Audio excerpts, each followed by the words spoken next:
আর কিছুক্ষণের মধ্যেই আছড়ে পড়তে চলেছে বিশাল কালবৈশাখী ঝড়। উত্তরবঙ্গের সব জেলাতেই এর প্রভাব পড়তে পারে।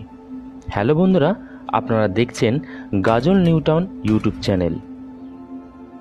মালদা জেলা সহ উত্তর ও দক্ষিণ দিনাজপুরের আজকেই কালবৈশাখীর প্রভাব পড়তে পারে।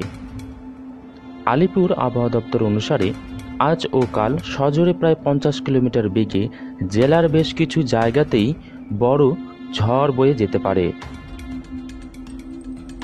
সাথে হতে পারে বজ্রবিদ্যুৎ সহ হালকা থেকে মাঝারি বৃষ্টিপাত।